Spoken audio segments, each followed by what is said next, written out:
के पुतोह बनबे कहिया गे कहिया गे जहिया 18 उमर हेतै तहिया रे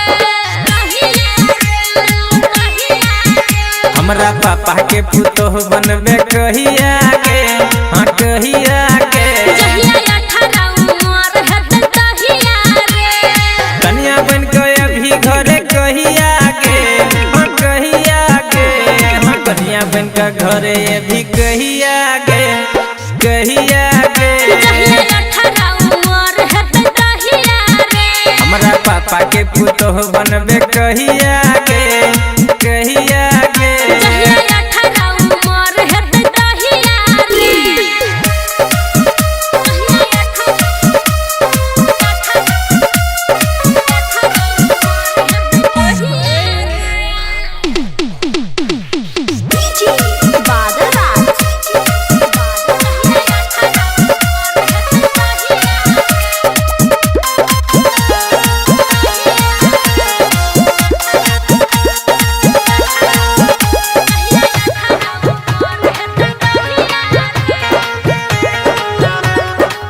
अगे बचपन के प्यार तू भूल तन जेबही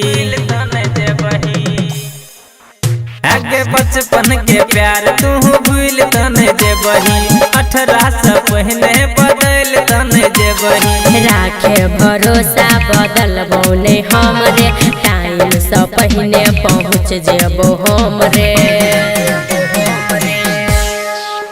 खेलबे लव वाला खेल तू कहिया गे हाँ कहिया गे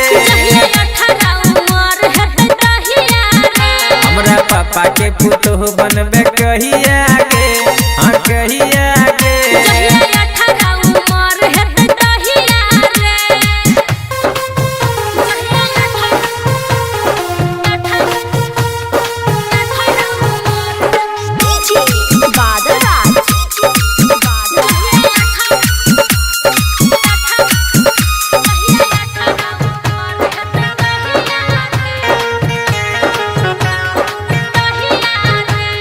साचे कहै छी अब रहल नहीं जाइए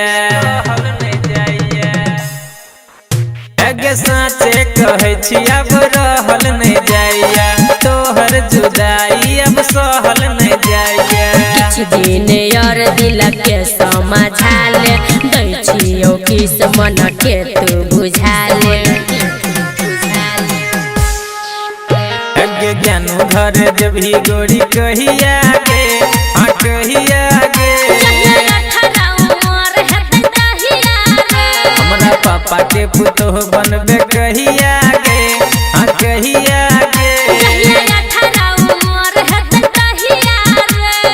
कन्या बन के अभी घरे कहिया गे हाँ कहिया गे हाँ कन्या बन के घरे अभी कहिया गे